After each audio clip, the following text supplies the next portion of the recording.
Comenzamos la mesa, la cuestión indiana en el siglo XVI, el caso de 1517.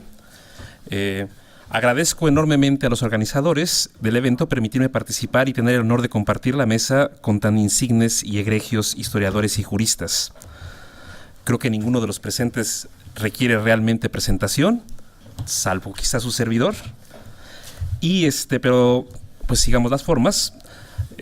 Comenzamos, por favor, con el doctor Faustino Martínez Martínez. Él nos visita de la Universidad Complutense de Madrid. Es profesor titular adscrito al Departamento de Historia del Derecho y las Instituciones. Ha sido profesor visitante en esta universidad. Es coautor del libro Historia de la Administración Local Española, Aproximación Histórica al Foro Gallego, Vías Jurídicas para el Aprovechamiento de los Patrimonios Señoriales, de Responsabilitate, además de un sinnúmero de artículos, capítulos de libros y secciones de libros publicados aquí y allá, en ambos continentes. Nos acompaña también el doctor Óscar Cruz Barney, que es investigador titular C de tiempo completo, PRIDE nivel C, SNI nivel 3, coordinador del área de Historia del Derecho de este instituto, director de la Revista Mexicana de Historia del Derecho. Su obra es verdaderamente enciclopédica. Destaco solamente entre algunas de sus publicaciones: Derecho Privado y Revolución Mexicana, Obligaciones Contractuales en Estados Unidos, Una visión indiana de la justicia de la guerra y La codificación en México, entre muchos otros. A mi lado tengo al doctor José Luis Soberanes, que es investigador titular C de tiempo completo, SNI nivel 3 desde 1991, doctor honoris causa por la Universidad San Martín de Porres de Lima y por la Universidad Autónoma de Tlaxcala. Es docente en esta universidad desde 1974, creo. Su labor y producción es verdaderamente monumental. Destaco únicamente su más reciente y premiada publicación de la edición crítica de la Constitución de Apatzingán. Vamos a comenzar esta mesa. Les recuerdo que son 40 minutos para cada ponente y después habrá un breve comentario y sección de preguntas. Si gusta comenzar, doctor Faustino Martínez. Bueno, sí, se me oye, ¿no?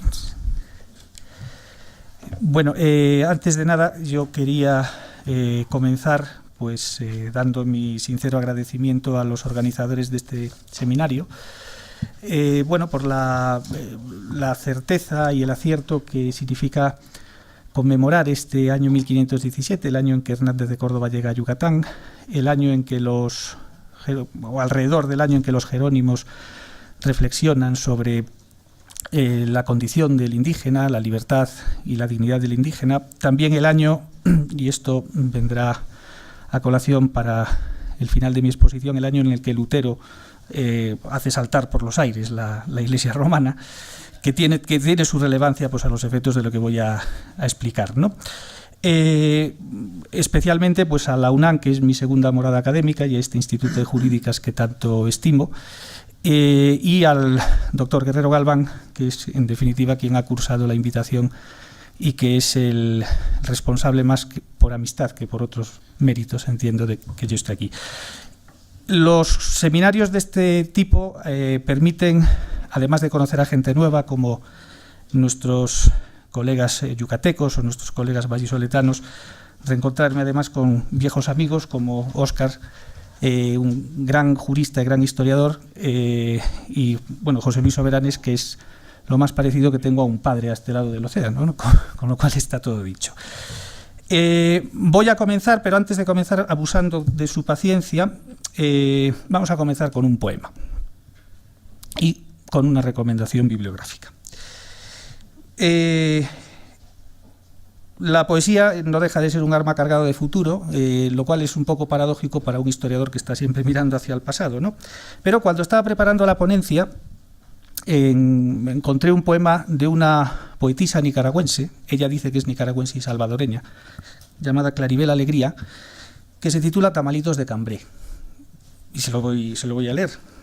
Dice así: 2 libras de masa de mestizo, media libra de lomo gachupín, cocido y bien picado, una cajita de pasa beata, 2 cucharadas de leche de Malinche, una taza de agua bien rabiosa, un sofrito con cascos de conquistadores, 3 cebollas jesuitas, una bolsita de oro multinacional, 2 dientes de dragón, una zanahoria presidencial, manteca de indios de Panchimalco, 2 tomates ministeriales, media taza de azúcar televisora, 2 gotas de lava del volcán, 7 hojas de pito, no sea mal pensado, es un somnífero.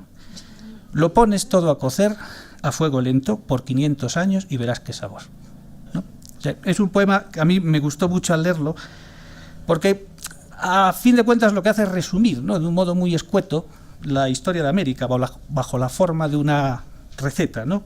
Entonces los ingredientes se van sucediendo, ¿no?, como hemos visto: indios, gachupines, mestizos, jesuitas, ministros, presidentes, oro, lo de aquí, lo de allá, todo mezclado, ¿sí? Todo suma, nada resta y ningún ingrediente sobra, sino que al final todos están dispuestos para cumplir el enigmático final, que es el tamal, que es la expresión en definitiva de la cultura. ¿Y qué es eso? Pues algo que acaba de surgir tras experiencias varias, combinaciones diversas, errores, reacciones, queridos o no, deliberados o no, impuestos o aceptados de grado. Pero la receta es la que es. Nos puede gustar más o nos puede gustar menos. No es infalible, no es perfecta, es mejorable, pero es la que se ha dado, es la que se ha producido. Casi como la historia. Les decía, una poesía y una pequeña recomendación bibliográfica. Los colegas españoles, pues a lo mejor están ya advertidos de eso.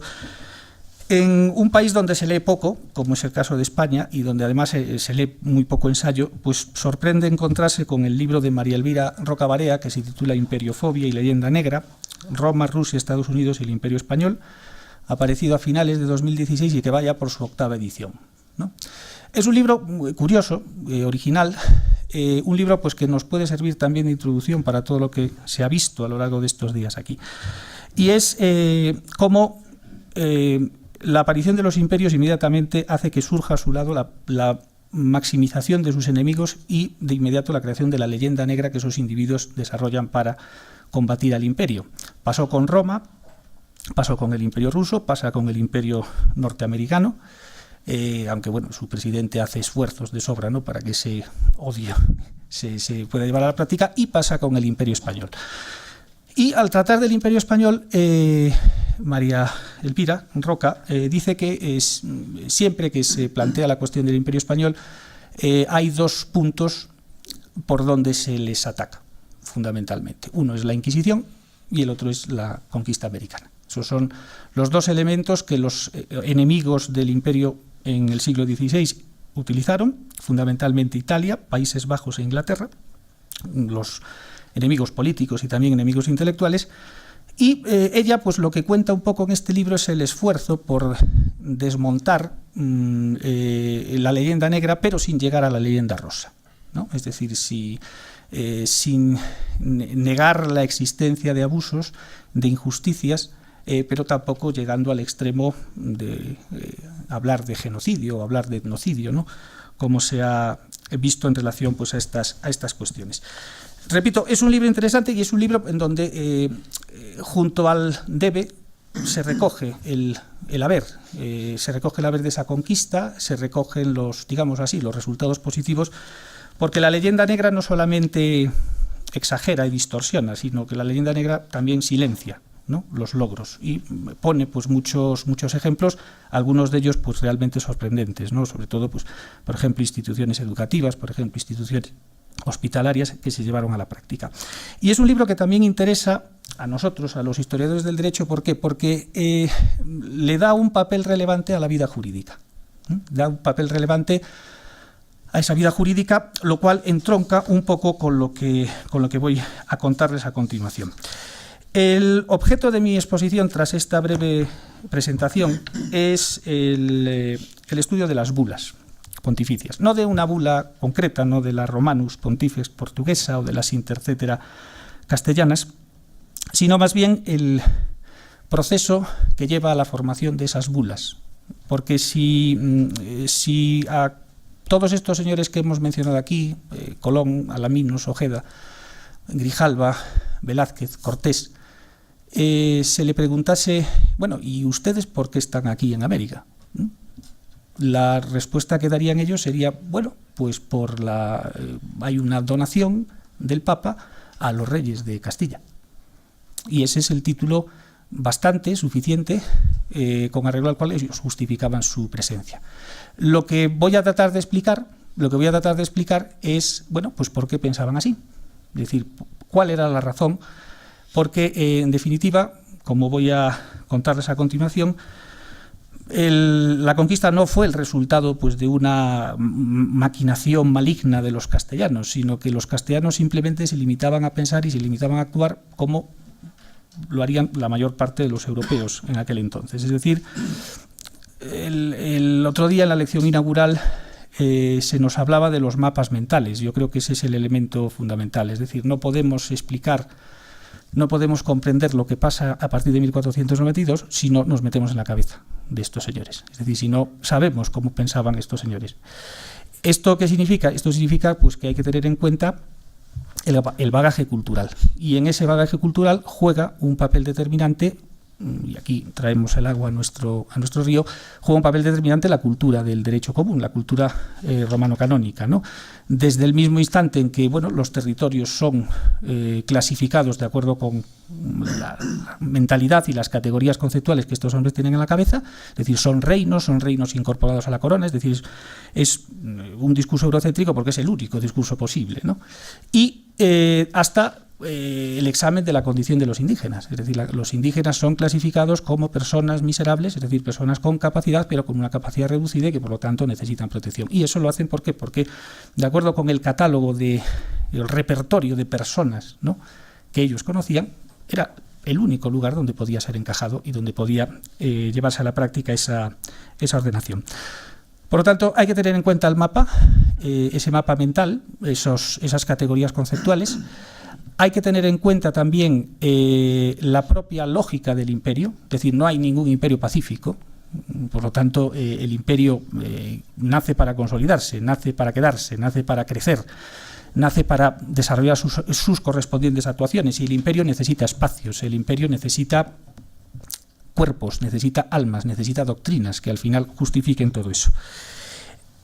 Es necesario también tener en cuenta, además de los mapas conceptuales y además de esta lógica del imperio, digamos así, también se ha comentado aquí la idea de invención de América, pero invención no en el sentido de idealización de América, sino en el sentido que antes les había expuesto, es decir, los europeos tienen que leer América de acuerdo con su propia mentalidad, y por lo tanto la representación que ellos forjan de América es la representación que le proporciona su propia cultura jurídica, su propia cultura política y su propia cultura constitucional. Dicho lo cual, vamos a contar un poquito más acerca de estas bulas, ¿no? Bien, la gestación de un imperio se puede hacer básicamente de dos formas. Es decir, el sustento de un imperio puede ser o bien una base espiritual o bien una base económica, todos ellos respaldados en última instancia por un componente militar. Es decir, en la forja de un imperio encontramos al sacerdote, al comerciante y al militar. El aventurero suele ser pues una de esas dos categorías. La forja de esa América hispánica es en última instancia una mezcla de esos dos elementos. Antes comentaba con el profesor Varela que durante los dos primeros siglos pesa más el primer componente espiritual. Durante el siglo XVIII los Borbones, digamos que disparan, ¿no?, el componente económico. Es curiosamente cuando aparece la palabra colonia, y cuando se empieza a utilizar la palabra colonia, no con anterioridad. Esa dominación castellana en América es el resultado de un proceso que se inicia en tiempos medievales y que es en cierta forma pues la consecuencia lógica y la sublimación, toda vez que ese mundo europeo había encontrado sus propios límites geográficos y para expandirse necesitaba de nuevos espacios para dar rienda suelta pues a su propia violencia, a su propia dinámica, a sus propios desarrollos. Entonces, el medievo se prolonga en los últimos años del siglo XV y en los primeros compases del XVI, de manera que todos los dispositivos, conceptos y categorías que van a manejar estos señores, repito, no son imputables a los malvados castellanos, sino que es el resultado de un espíritu común, un conjunto compartido de valores y de creencias procedentes de toda la Europa occidental. Un conjunto de valores que no tenían una patria concreta, o sí tenían una patria concreta, que eran las universidades, que era desde donde se difundía todo ese saber. Como es sabido, bueno, Portugal y Castilla inician desde el siglo XV la búsqueda de nuevas rutas, una vez que el dominio turco impide la prolongación hacia Oriente, y la búsqueda, por lo tanto, de nuevos espacios, toda vez que se habían acostumbrado ya a todos aquellos productos que venían de Oriente, ¿no? Las especias, esclavos, es decir, ciertos productos de lujo, pero a los que no se estaba dispuesto a renunciar, ¿no? La geografía era algo difícil de solventar, salvo que se tuviesen recursos, se tuviese imaginación y se tuviesen conocimientos para ello. Y curiosamente, tanto Portugal como Castilla disponían de esos elementos. Una vez que se produce esa expansión, que se comienza a desarrollar esa expansión, hay que preguntarse el porqué de la misma. Y el porqué de la misma lo encontramos en el tiempo medieval. En esa idea que se empieza a fraguar en Occidente a partir del siglo VIII, la idea de la República Cristiana bajo la suprema dirección del Papa y la colaboración no siempre pacífica y no siempre entusiasta del imperio.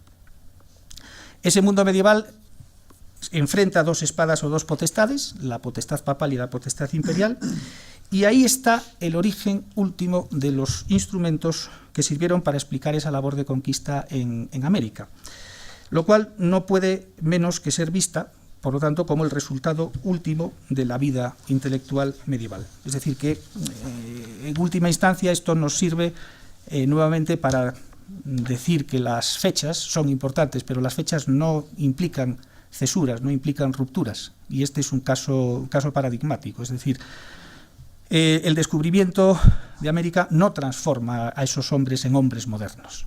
Esos hombres siguen siendo hombres medievales y como tal se comportan.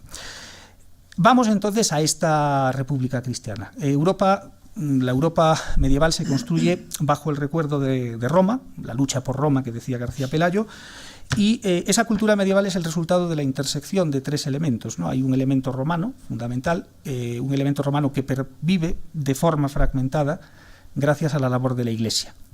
Hay un elemento germánico, que es el que traen consigo los pueblos llamados bárbaros, y hay un elemento fundamental, que es el elemento cristiano, porque el elemento cristiano es el que amalgama todos estos y, sobre todo, dulcifica, ¿no?, esa vida medieval. La alianza entre el papado, los príncipes y los reyes germánicos, además de las labores de evangelización y en sucesivas misiones o campañas, pensemos, por ejemplo, en San Patricio, Irlanda, o en Bonifacio y los territorios germánicos, lo que nos muestra es precisamente esa concepción dual del poder. Y la culminación de todo esto, como sabemos, es la coronación de Carlomagno en el año 800 y la revivificación del imperio.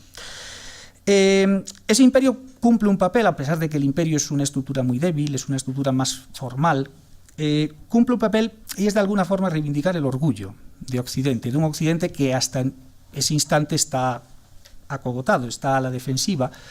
Y está a la defensiva frente a tres enemigos fundamentales. Uno es Bizancio, es decir, el imperio oriental, lo que quedaba del imperio oriental.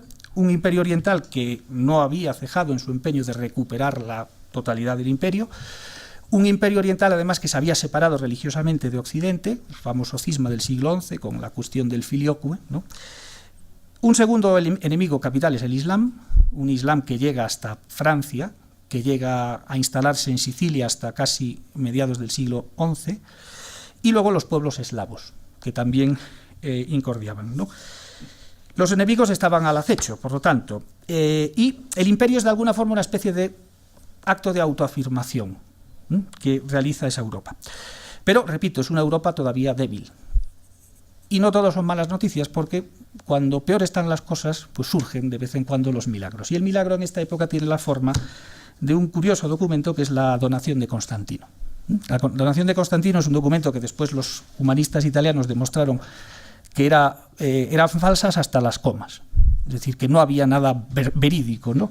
Pero lo importante en esta época pues no es que el documento sea falso o verdadero, sino lo que la gente piense del documento. Y la gente pensaba que ese documento era verdad. Esa donación decía que el emperador Constantino había entregado las insignias imperiales al Papa Silvestre, es decir, había dotado al Papa de Roma de una superioridad no solamente eclesiástica, sino civil, sobre toda Europa, además de darles importantes territorios italianos, la base de lo que serán después los estados pontificios.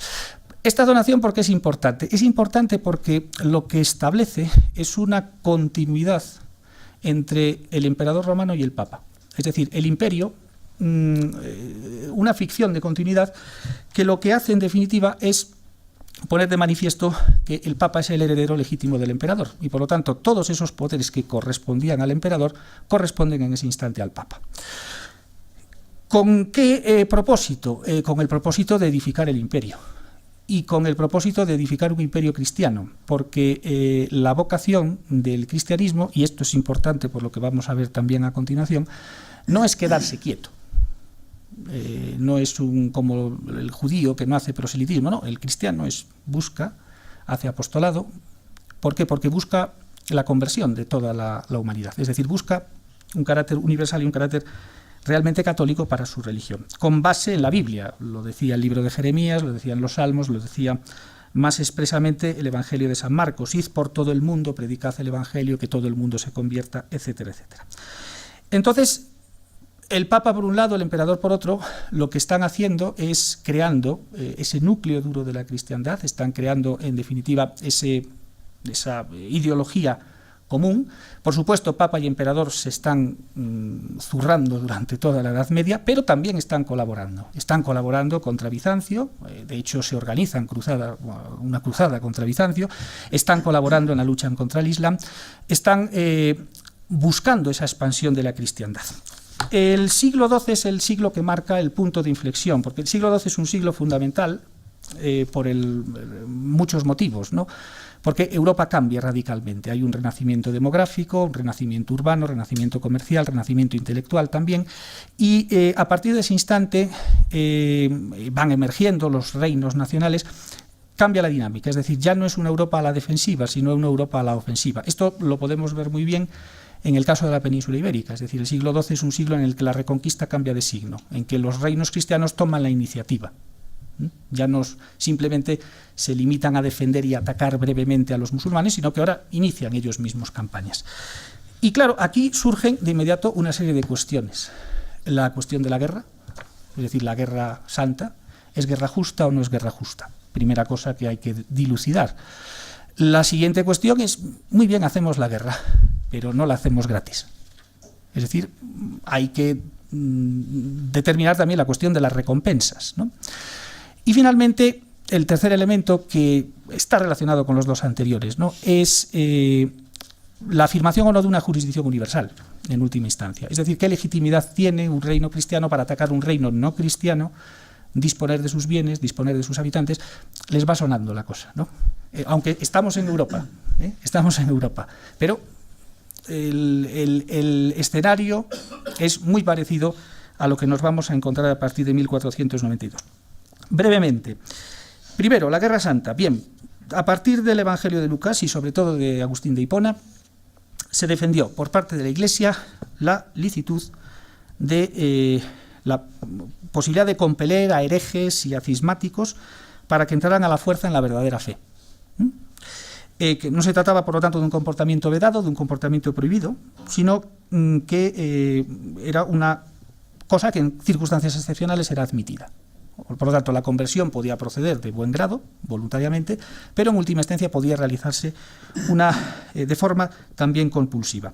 Se consideraba así lícita la guerra contra los pueblos bárbaros que precisaban ser dominados, puesto que la libertad se reputaba como una amenaza para ellos, es decir, como algo que no sabían utilizar, que no entendían y que no podían gozar, ¿no?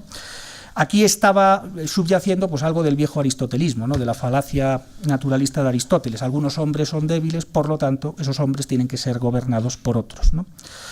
Estos argumentos se emplearán tanto para justificar ataques contra los cristianos, sobre todo cuando los cristianos reacios a las reformas impulsadas desde Roma, como los ataques a pueblos no cristianos, fundamentalmente el Islam, como ya hemos visto. En todo caso, lo que subyacía era la idea de un poder universal del Papa, capaz de ser movilizado en caso de divergencia o de discrepancia interna, cuando se trataba de herejes, o externa, con el fin, sobre todo, de mantener intacto, sin fisuras, el edificio dogmático de esa iglesia. Con otro añadido, estamos en una sociedad feudal y por lo tanto el Papa se acaba comportando también como un señor feudal, es decir, concediendo premios, mercedes, gracias, a cambio de fidelidades, es decir, insertándose dentro de la lógica feudal. Y de esa manera nos vamos a encontrar con papas que autorizan, por ejemplo, la conquista de un reino, el caso de los normandos en Inglaterra. Eso va con autorización papal. Nos vamos a encontrar, el caso paradigmático, las acciones de reconquista en la península ibérica. Nos vamos a encontrar, en última instancia, las cruzadas, que es la última manifestación.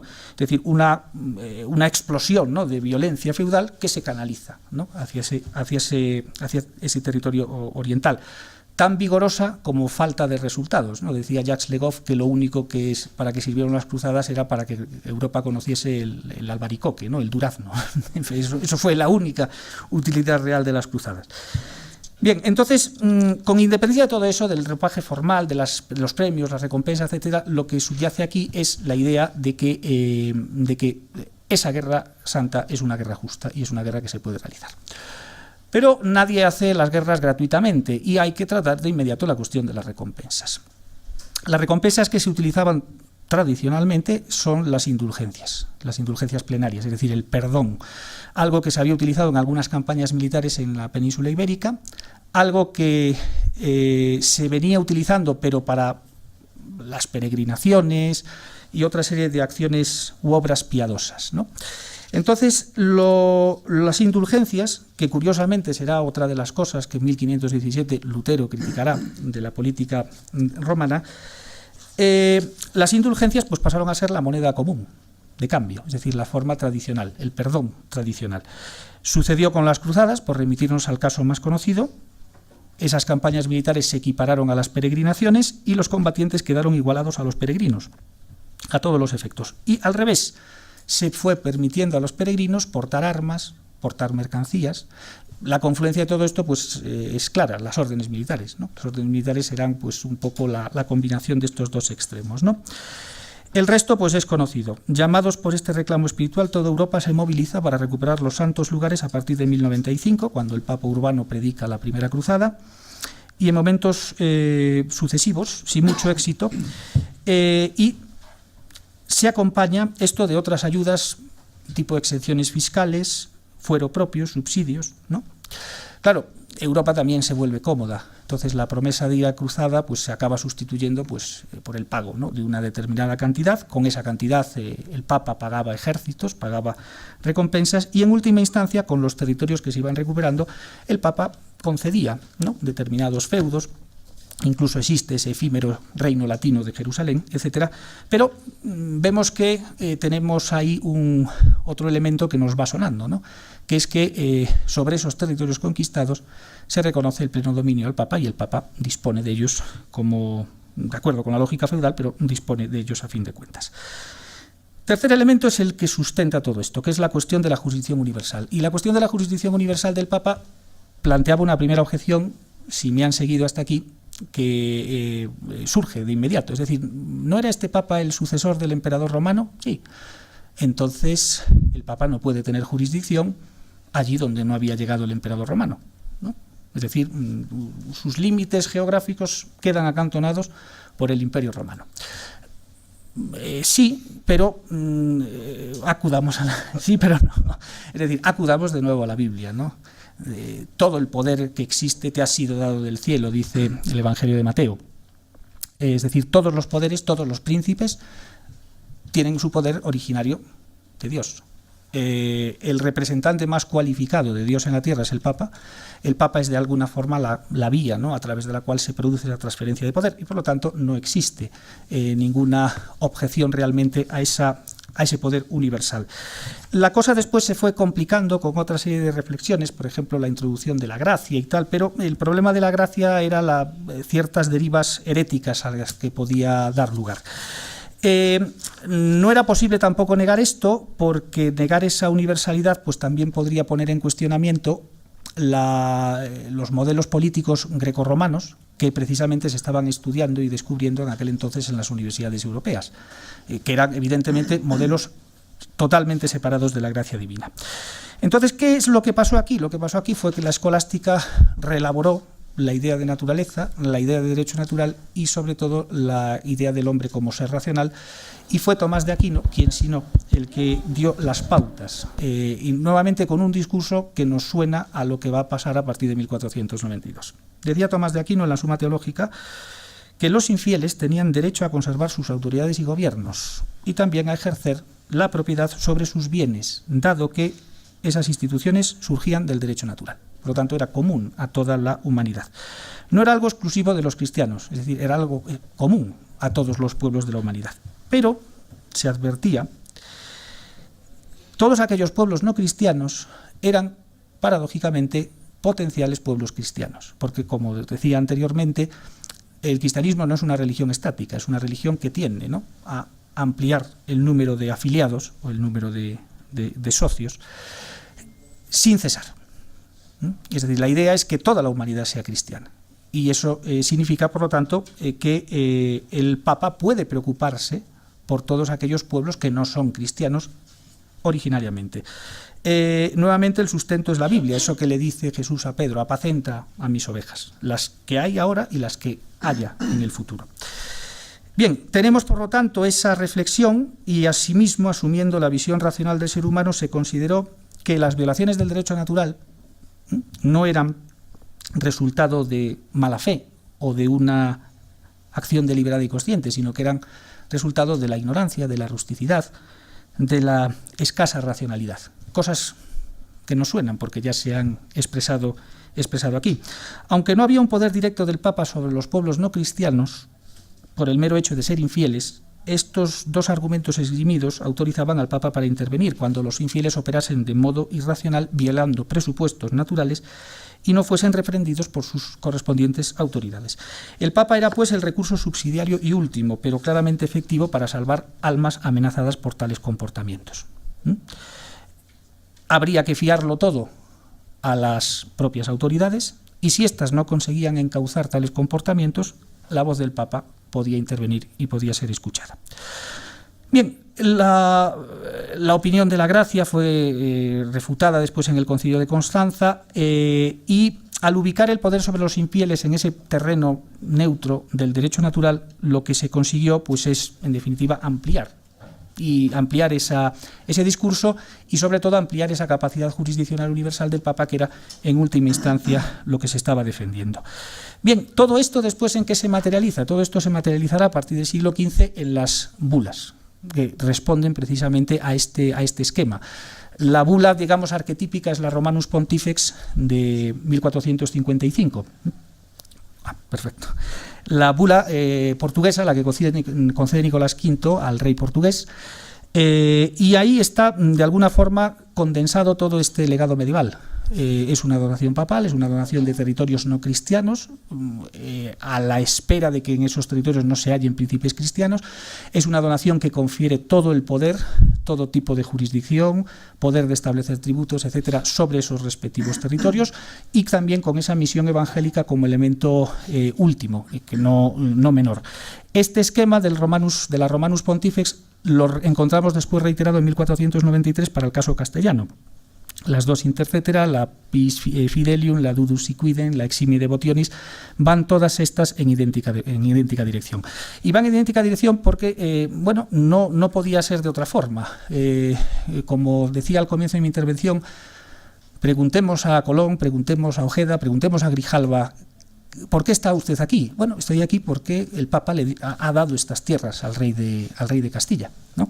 Ese es el motivo último. Después se hablará de la ocupación, de la res nullius, etcétera, pero la base es que en la cultura que nosotros compartimos, occidentales, europeos, hay un señor en Roma que es el amo del mundo y que puede disponer de las tierras, como de hecho ha sucedido. Porque incluso cuando se firman los famosos tratados Alcasovas y Tordesillas, el tratado evidentemente vale, pero ¿qué hacen los dos reinos? Inmediatamente buscan la bula papal que ratifique lo que se ha firmado en el tratado, ¿no? ¿Por qué? Porque es el sello de calidad, ¿no? Digámoslo así, la garantía última de que eso se va a respetar.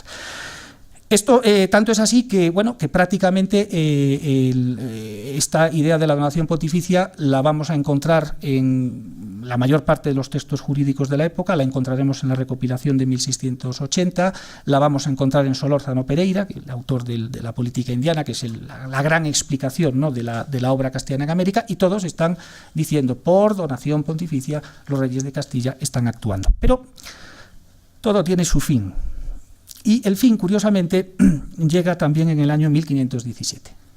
Por eso que les contaba anteriormente. 1517 no es solamente la fecha de la llegada de Hernández de Córdoba, no es solamente la fecha de las instrucciones de los jerónimos, etcétera, sino 1517 es la fecha en la que ese monje agustino, llamado Martín Lutero, ¿no?, publica, probablemente no publica, sino que envía, ¿no?, al obispo de Wittenberg las 95 tesis.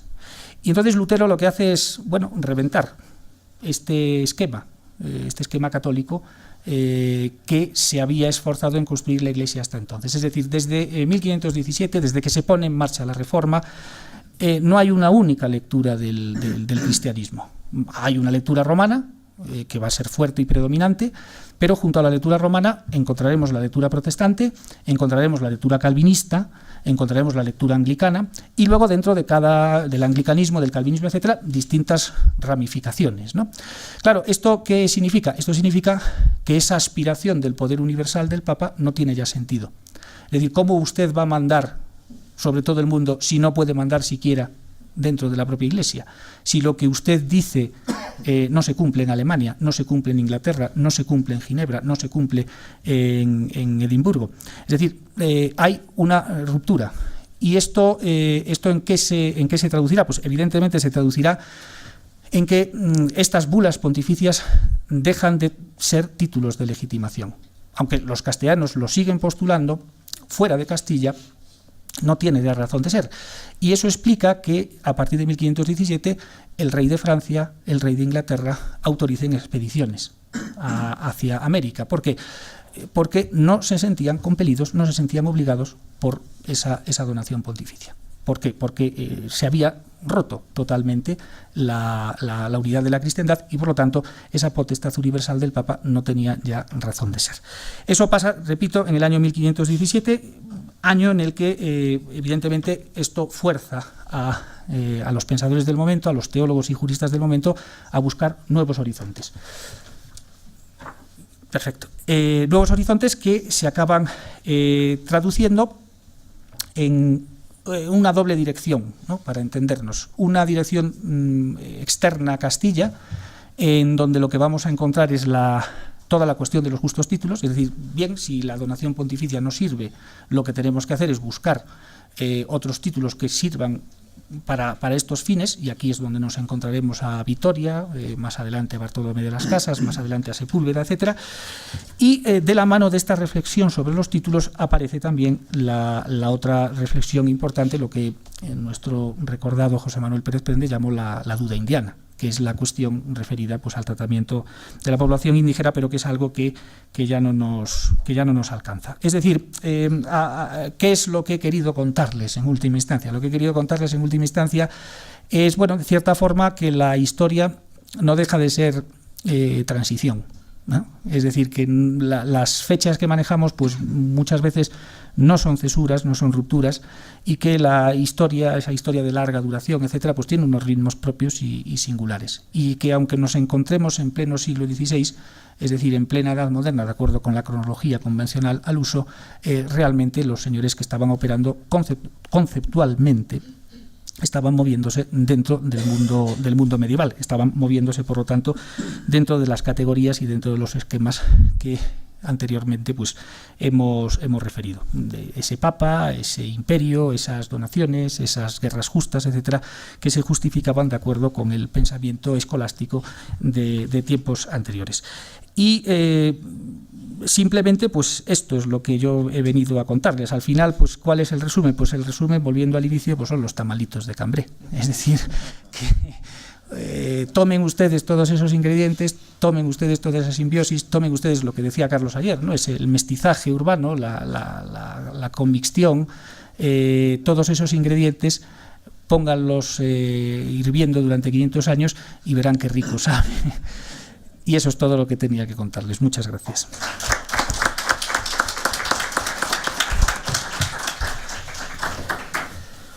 Muchísimas gracias, doctor Faustino Martínez. Pasamos ahora, sin más dilación, a la ponencia que nos tiene preparada el doctor Óscar Cruz Barney. Gracias, muy buenos días. Un agradecimiento al doctor René Guerrero por su convocatoria, un agradecimiento a todos los que nos visitan de Ciesas Peninsular, de Ciesas, Zacatecas, Valladolid, Valencia, Madrid, Missouri. Gracias por estar aquí con nosotros. Creo que la presentación de nuestro querido amigo Faustino Martínez pues engarza y abre pues la puerta a lo que voy a hablar yo justamente, que son las polémicas indianas, ¿no? Y algunos detalles sobre esas discusiones que se producen a raíz de la presencia castellana en América y los diferentes tratamientos que se dan al mismo, ¿no? Es sabido pues que además de la superioridad militar, la conquista aprovecha una serie de concepciones míticas prehispánicas, y que en el caso de México pues aprovecha también las complejas relaciones existentes entre México, Tenochtitlán, y los pueblos sometidos al mismo. El caso de los tlaxcaltecas pues es un caso particular. A esto hay que sumar desde luego pues un elemento fundamental, que es precisamente la estrategia de Cortés, ¿no? Cortés entiende muy bien que atacando pues la cabeza puede sustituirla, ¿no? y termina obteniendo pues una posición muy especial dentro de la población indígena.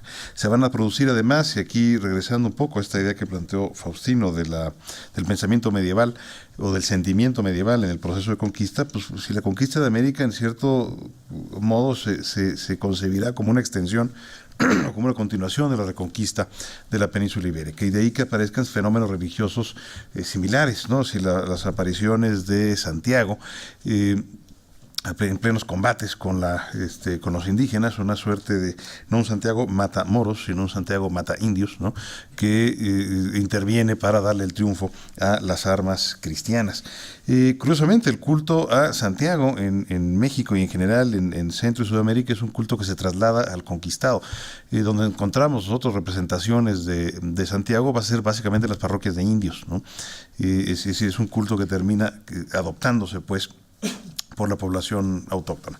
Se va a dar inicio a un proceso, desde luego, de descomposición de la cultura indígena, de rompimiento de los esquemas sociales, familiares, de la cosmovisión prehispánica, empezando con la pérdida de las élites sociales, pérdida que tiene también un trasfondo económico muy importante, ¿no? Los conquistadores celebran una serie de alianzas con los líderes indígenas, que van a ser los primeros en ser evangelizados, ciertamente, una estrategia de imitación que funcionará muy bien, con la consiguiente incorporación de estos a la cultura occidental. En el sentido de evangelización y occidentalización, o evangelización y culturización, serán dos fenómenos paralelos, y todo este diseño pues de las edificaciones religiosas que permitan ese intercambio. Para el siglo XVIII, ciertamente, las familias pertenecientes a la nobleza indígena habían descendido social y económicamente de manera muy importante, en parte por la pérdida de sus tributarios, que pasan a tributar de acuerdo con la administración de los encomenderos, en parte también por la absorción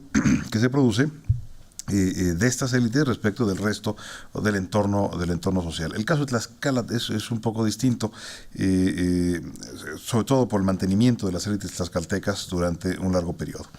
Lo primero que sufre, pues, desde luego, el mundo prehispánico será la deformación de costumbres, y ya se había mencionado aquí también, o se había adelantado esta idea de que la representación de América pues se hace conforme al propio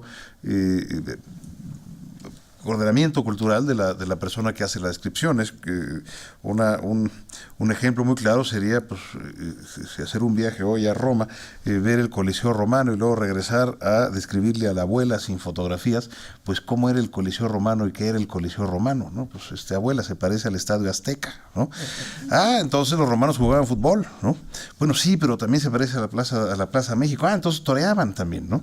Es decir, este es un fenómeno absolutamente natural, y que se produce desde luego en las descripciones que se hacen del mundo y de la cultura prehispánica. De ahí pues el pensar pues que el cacique o el cihuacóatl o los antiguos tecutlis eran señores territoriales o tenían la misma característica de un señor territorial castellano, y asignarle los privilegios, los derechos, lo cual trae una serie de problemas, por un lado de legitimidad a la hora de la sucesión de estos personajes, y desde luego de rompimiento de estructuras familiares, ¿no? al convertirse además este cargo en un cargo hereditario y ya no en un cargo sujeto a cierto proceso electoral, ¿no? Y a los indios principales se les darán una serie de cargas y de facultades fiscales, de gobierno y de administración. Los principales de los diversos barrios que van a depender de la cabecera municipal correspondiente auxiliarán a los caciques. Otro término además importado, el término cacique, que viene de la española, básicamente un término no utilizado originalmente en el mundo prehispánico local, ¿no? Además, desde luego, el régimen municipal europeo que se introduce en pueblos indígenas, los gobernadores, los alcaldes, y con el paso del tiempo empieza a haber pues algunas confusiones respecto a las facultades de uno y otro. La Corona de Castilla, pues antes o lejos de eliminar el derecho prehispánico, pues permite la supervivencia del mismo conforme a las disposiciones de la recopilación de Indias, ¿no? El título primero del libro segundo, la ley tercera de la recopilación de Indias, pues nos da los requisitos para que pueda mantenerse vigente las costumbres jurídicas prehispánicas.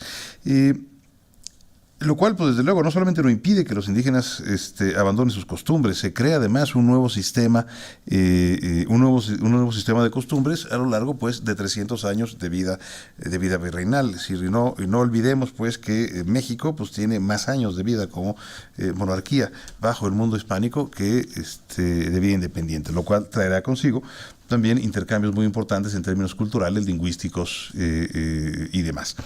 Y el uso de términos, pues, que dejamos de usar aquí, que se siguen usando en España y que tienen raíces prehispánicas. La evangelización indígena, como decía, va a la par del proceso de culturización. Caciques son los primeros en ser evangelizados. Ya años después, de 1517, 1536, se funda el Colegio de Santiago de Tlatelolco, que va a tener resultados, pues, sumamente alentadores respecto de la relación y de la posibilidad de formación de los caciques indígenas. El tema de las polémicas indianas, pues, surge en buena medida como continuación de las discusiones que se venían dando ya desde siglos atrás. Los justos títulos, la capacidad de los indios, la justicia de la guerra. Se presenta, pues, la oportunidad de aplicar todas estas discusiones ya a casos concretos, y tendrá una serie de matices si la discusión se produce en la península o si la discusión se produce en el mundo americano. Las controversias sobre la legitimidad de la presencia castellana en Indias pues dan lugar a múltiples opiniones y cambios en las leyes de conquista y de ocupación. Si bien las polémicas no llegan a poner en real peligro esa presencia en Indias, sí que obligaron a replantear múltiples ideas y creencias medievales, una conquista que se cuestiona a sí misma. Se discuten temas como el poder temporal del Papa, la soberanía de los reyes o de Castilla en Indias, la condición humana y la capacidad de los indios, la justicia de la guerra, el derecho a comunicarse y comerciar entre ellos, discusiones, pues, de teólogos juristas que van a ser la base al desarrollo del derecho internacional público. El tema de los justos títulos y la capacidad de los indios, esto está relacionado una con otra. Ya adelantó un poco la discusión Faustino Martínez en su ponencia, pero está claro, si la monarquía católica actúa desde un principio como quien posee un título claro de legitimidad, y es también claro el por qué no abandonan ese título o las bulas pontificias como base de la legitimidad de la presencia española en América. De haberlo hecho, pues podía entrar cualquier otro, ¿no? De ahí que los argumentos que proporcionaría Francisco de Vitoria pues no van a ser necesariamente aceptados de manera oficial, ni mucho menos. Cuestionamientos que se presentan de entrada cuando Colón regresa de su primer viaje, cuando la carabela La Niña toma puerto en Santa María de las Azores, y se inicia, pues, esta discusión por la alegada violación de lo pactado en principio en el Tratado de Alcazobas. Se plantea la idea del posible título jurídico de ocupación, combatida por el argumento de que estas tierras, pues, ciertamente no estaban desocupadas.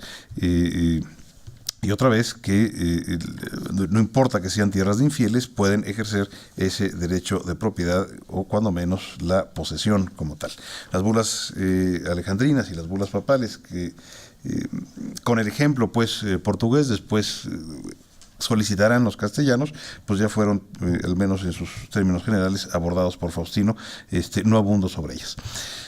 Uno de los personajes aquí que juega un papel fundamental pues será Fray Antón de Montesinos en este sermón del cuarto domingo de Adviento de 1511, en donde se ataca pues y se cuestiona la legitimidad de la presencia castellana en América, ¿no? El tema de la labor de los conquistadores y encomenderos hispánicos, crítica que ataca no necesariamente el título de soberanía sobre las Indias, sino la forma y el método en que se llevaba a cabo. Título jurídico pues que sufre en su legitimidad por el maltrato, por la crueldad, etcétera, con la que se trataba en muchos casos a la población indígena. Pensemos pues la escena de este sermón de Fray Antón de Montesinos y el efecto que produce entre los encomenderos. Está la reacción o la violencia de la reacción que tienen que esconder a Fray Antón de Montesinos una semana, esperando pues que el siguiente domingo se retractase de lo dicho en su sermón. Y no solamente no se retracta, toda la comunidad dominica se presenta para iniciar pues esta discusión de la legitimidad de la presencia española en América. Y de ahí viene pues esta junta de 1512 con teólogos y juristas integrados por el propio Fray Antón de Montesinos, Fray Tomás Durán, Fray Matías de Paz, Fray Pedro de Covarrubias, Juan Rodríguez de Fonseca y el propio Juan López de Palacios Rubios, que tendrán como consecuencia una serie de conclusiones y las leyes de Burgos de 1512, a las cuales se referirá en un momento más el doctor Soberanes, no entro a ellas. Hay un documento resultado de los acuerdos tomados en la Junta de Burgos, que es el archiconocido requerimiento de Juan López de Palacios Rubios, una especie de aspirina pues para la conciencia, un documento que requiere pues a los indígenas a someterse a la soberanía castellana, un documento que se lee en castellano, por lo cual pues si se entendía la reacción pues ya se la pueden imaginar, como no se entendía pues también, ¿no? Si una sonora trompetilla, si se entendía o no se entendía el texto del requerimiento, bueno, pero cuando menos, y esto y hay que entenderlo otra vez, como ya se señaló, hay que ponerse en las botas y los guaraches en el momento, se les pregunta, ¿no? Se les advierte, no es entrar simplemente a saco. Los juristas empiezan a estudiar otros temas basados en el jus comune, salud, el tema de la ocupación, el tema de la calidad del emperador, el tema de la intervención de la divina providencia y el premio de la reconquista de manos de musulmanes con estas nuevas tierras. La negativa por parte de los indígenas a abrazar la fe católica. Desde luego, la idea de la dominación de hombres prudentes sobre los bárbaros. Y aquí se engarza esta discusión sobre los justos títulos con el tema de la capacidad de los indios. Una discusión que evidentemente tiene un fundamento meramente económico, ¿no? Es decir, la duda primero sobre la humanidad del indígena pues se resuelve rápidamente, sobre todo pues a través del fenómeno del mestizaje que elimina cualquier duda posible a ese respecto. Se pasa entonces a la discusión sobre la capacidad del indígena, sobre los derechos posibles del indígena, lo cual tendrá un trasfondo económico pues sumamente importante. Esta discusión sobre la capacidad de los indios tiene además expresiones americanas muy importantes, es decir, hay una serie de comunicaciones que describen a la población indígena o que anuncian que primero habría que hacer los seres humanos antes que intentar la evangelización, etcétera, y que pues no son más que esa muestra pues de esta enorme tensión entre el aprovechamiento económico y pues la idea de incorporación absoluta como súbditos de la corona de Castilla respecto de la población indígena. Aquí aparece otra vez Bartolomé de las Casas. Bartolomé de las Casas, un personaje que habría de jugar aquí un papel fundamental, ¿no? Que afirmaba que entre los infieles que nunca oyeron las nuevas de Cristo ni recibieron la fe, había verdaderos señores, príncipes y reyes, y les correspondía el señorío, la dignidad y la preeminencia real por derecho natural y de gentes. Y no está más que repitiendo pues lo que ya se había dicho años antes respecto de las poblaciones no cristianas. En cuanto a la guerra contra los indígenas, sostenía que esta era injusta en sí misma y que los daños producidos por ella debían de ser cubiertos precisamente por Castilla. No obstante, Las Casas sostiene siempre la validez de la concesión pontificia de las Indias a los reyes de Castilla y el derecho del Papa a efectuar esa donación. Y aquí Las Casas se habría de enfrentar en la defensa de sus tesis con el jurista Juan Ginés de Sepúlveda. un enfrentamiento añejo, pues, que tiene que ver además con el otorgamiento de algunas licencias de publicación previas. Traían ya su pleito antes de la Junta de Valladolid, que se habría de celebrar en 1550, presidida por Fray Domingo de Soto. Para 1537, Pablo III tiene que expedir dos documentos pontificios sobre la libertad de los indios y sobre las discusiones sobre la humanidad y la capacidad de los indios. Dos documentos pontificios van a ser necesarios para buscar zanjar esta discusión.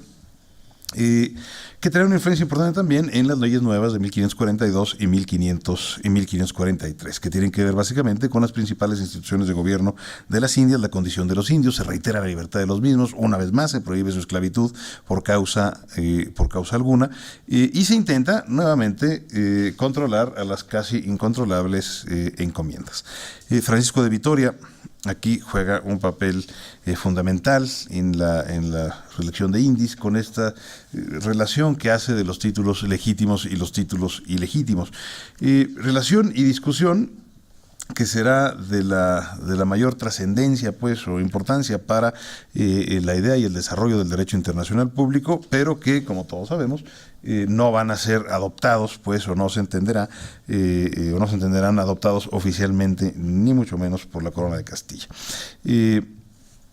Esta idea de sociedad y comunicación naturales, la protección de los indígenas convertidos a la fe cristiana, el de la tiranía de los gobernantes indígenas, el de la verdadera y libre elección, el derecho de intervención por petición de los aliados, con el ejemplo que se da justamente de la alianza con Tlaxcala. Y la tercera polémica indiana tiene que ver con el tema de la justicia de la guerra, y aquí vamos a encontrar muchas opiniones distintas entre lo que se opina en la península y lo que se opina aquí. Preocupa a teólogos y a juristas de la época determinar si la guerra contra los indígenas era una guerra justa. De ahí el desarrollo de diversas teorías al respecto. Se basan básicamente en lo dicho por Santo Tomás de Aquino, y con los tres, pues, requisitos: autoridad legítima, causa justa y recta intención, para que una guerra pueda seguir adelante. Otra vez, Francisco de Vitoria pone o sienta, pues, las bases de la discusión, pero además se mete a discutir ya otros temas específicos y mucho más detallados. La licitud de la guerra para los cristianos, la autoridad competente para declarar las causas, los actos lícitos que se pueden hacer, el papel de los inocentes en la guerra justa, discusiones que tienen que ver además con el desarrollo tecnológico. Una cosa es el enfrentamiento directo entre tropas, y otra cosa será el uso de armas arrojadizas. ¿Qué pasa con el uso de la pólvora? Si el cañonazo no distingue entre inocentes y culpables en la guerra. Y esto enriquece, pues, sin duda, la discusión sobre la justicia de la guerra. El pensamiento de Francisco de Vitoria, pues, se va a recibir y va a estar presente entre el resto de los teólogos juristas que trabajarán sobre el mismo, algunos dándole un enfoque quizás mucho más jurídico y menos teológico. Pensemos, por ejemplo, en el desarrollo que hace Francisco Suárez, por ejemplo, ya mucho más tarde, hacia 1612, en sus textos sobre el derecho de Dios legislador y el de defensa de la fe, texto fundamental, pues, para estudiar la doctrina de la guerra en Suárez. Diego de Covarrubias y Leiva, por ejemplo, que también trabaja sobre el tema, y muchos otros más, ¿no? El propio Juan Ginés de Sepúlveda, con quien, recordemos, Bartolomé de las Casas había tenido sus enfrentamientos, toca el tema de las justas causas de la guerra contra los indios, y dependen muchas de estas a la posible negativa de los indios a someterse a el orden natural de las cosas, ¿no? Otra vez, Juan Ginés de Sepúlveda, un aristotelista que está perfectamente enterado y traductor, pues, de los textos de Aristóteles, frente a Bartolomé de las Casas, que lee las ideas aristotélicas pasadas ya por el matiz cristiano. Hombrecillos, o se refería Juan Ginés de Sepúlveda a los indígenas, con siempre testimonios de segunda mano como hombrecillos bárbaros e inhumanos, ¿no? Y aquí ciertamente, pues, llevará las de perder con las descripciones y con los ejemplos de Bartolomé de las Casas. El planteamiento de la polémica de la justicia de la guerra en las Indias, pues toma diferentes rumbos que en España. Aquí las discusiones, tanto en la Nueva España, tiempo después en el Perú, se van a desarrollar no tanto alrededor del tema de la ética de la conquista, o bien en torno al justo título, sino más bien alrededor de la problemática de los métodos de evangelización y de las formas de atraer a la corona de Castilla a las poblaciones del Nuevo Mundo. Es decir, es una discusión mucho más práctica y mucho más cercana a la problemática de todos los días. ¿Qué hacer si está ahí una emboscada? ¿Qué sucede? Por ejemplo, los procesos de evangelización hacia el norte de la Nueva España son procesos de evangelización en donde suele ir primero el misionero, establecer ciertas condiciones de diálogo, de relación, después se produce ya el proceso de incorporación, ¿no? Se produce así una visión indiana de la justicia de la guerra, ¿no? El Tercer Concilio Provincial Mexicano de 1585 aborda el tema. El canonista Pedro Murillo Velarde y Bravo trabaja también el tema de la justicia de la guerra. Fray Alonso de la Veracruz, y aquí heredando, ese sí, claramente las ideas de Francisco de Vitoria. Juan Francisco de Montemayor, ¿no? Este sí, solamente jurista, militar, y que entra al tema de la justicia de la guerra, más bien pensando en la justicia de la guerra contra los piratas, por ejemplo, ¿no? La distribución del botín y cómo relacionarse con estos ladrones de mar. Y finalmente, y este es muy interesante, los planteamientos de Fray Juan de Paz en las Islas Filipinas, ¿no? Que Fray Juan de Paz trabaja el tema de qué hacer en los enfrentamientos y qué se puede hacer en los enfrentamientos contra los igolotes o los habitantes pues naturales de las Filipinas, cómo se pueden enfrentar con ellos, qué se puede hacer en caso de guerra o de ataque de las poblaciones locales. Las polémicas indianas pues será un ejemplo de aplicación práctica de doctrinas desarrolladas o nacidas básicamente en la Edad Media, la continuación pues, o esta idea del conquistador con un pie en la Edad Media, un pie en el Renacimiento, ¿no? Y que ayudarán a forjar ese tamalito al que se refería Faustino. Podemos hablar de tamalito y de pozole y demás guisos pues que explican o intentan explicar lo que ahora es o lo que ahora somos como sociedades iberoamericanas. Con esto termino. Muchas gracias.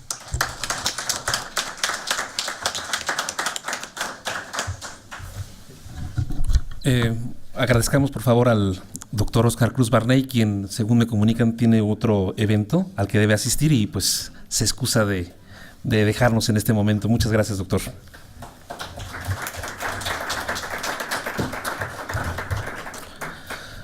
Demos la palabra ahora al doctor José Luis Soberanes Fernández. Gracias. Muy buenas tardes. Gusto estar aquí en este simposio.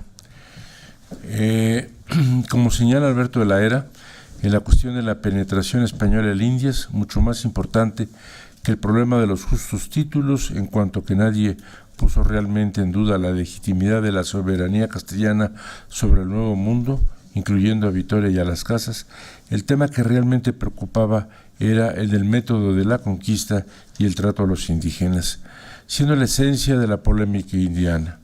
Siguiendo la tradición establecida por el insigne fraile hispalense Bartolomé de las Casas, supuestamente testigo presencial, el punto de inicio de la mencionada discusión fueron un par de sermones predicados por otro fraile dominico, Antonio de Montesinos, en una choza que servía de catedral de la isla de la Española el 21 de diciembre de 1511, cuarto domingo de Adviento, de lo cual pues los dos maestros que me antecedieron pues han hecho referencia al mismo. La reacción de los colonos españoles no se hizo esperar. Exigieron la rectificación y al domingo siguiente el dominico no accedió y ratificó su denuncia sencillamente citando las palabras de Job: respetan ciencian mea, alonge et factori meo, tribuan justitian, y agregando et sermones meos sine meditatio esse probado. Ante esto, los colonos no tuvieron más remedio que, encabezados por el gobernador Diego Colón, dirigirse directamente al rey Fernando, ya que la reina Isabel ya había fallecido, tanto por escrito como mediante un personero, el franciscano Alonso del Espinar. Los dominicos no se quedaron quietos y enviaron a la corte al propio Fray Antón. Ambos pudieron hablar personalmente con el rey, a pesar de que se aconsejó al monarca repatriar a los dominicos. Atento a las súplicas del provincial, permitió quedarse en la Española, siempre y cuando no fablen en público ni fuera de él, directe ni indirecte, más que esta materia ni en otras semejantes, so pena de ser embarcados en cualquier navío rumbo a la península. Eran tan graves las cuestiones planteadas que el soberano decidió convocar una junta de teólogos y juristas para revisarlas y proponer la solución adecuada en la antigua capital castellana. Fueron más de 20 reuniones que se tuvieron en Burgos para dilucidar tan arduas cuestiones. Entre los participantes encontramos a Juan Rodríguez de Fonseca, Hernando de la Vega, los licenciados Zapata Gregorio, seguramente Gregorio López, Santiago y Palacio Rubios, los teólogos Durán, Covarrubias y Matías de Paz. Según nos informa el mismo Fray Bartolomé de las Casas, dicha junta arribó a 7 proposiciones formuladas por el licenciado Gregorio y Fray Bernardo de Mesa. Dichas conclusiones fueron convertidas por una comisión integrada por Martín Fernández Enciso, el principal redactor, Pedro García de Carrión y Fray Alonso de Espinar, en texto legal a través de 31 leyes, lo que se conoce como las leyes de Burgos, promulgadas el 27 de diciembre de 1512, las cuales tuvieron un añadido, el 28 de julio de 1513, 4 leyes más, en virtud de que Fray Pedro de Córdoba, de regreso a España, logró que el rey convocase una nueva junta en Valladolid también, logrando dicho añadido en el que se acentuará la protección de los naturales a estas tierras. Oigamos a Luis Hanke, quien sintetiza estupendamente el contenido de dicho cuerpo legal. La Junta finalmente estuvo acorde con 7 proposiciones en las que, si bien reconociendo la libertad de los indios y su derecho a un tratamiento humano, se concluía que debían ser sometidos a coerción y estar cerca de los españoles a fin de fomentar su conversión. Se determinaba formalmente que el sistema de encomiendas era en esencia justo, en vista de gracia y donación apostólicas y de acuerdo con las leyes divina y humana. Sobre la base así establecida, se reunió un consejo que procedió a elaborar el primer código amplio de legislación indiana, conocido como el nombre de las leyes de Burgos, que fueron promulgadas, como dijimos antes, el 27 de diciembre de 1512.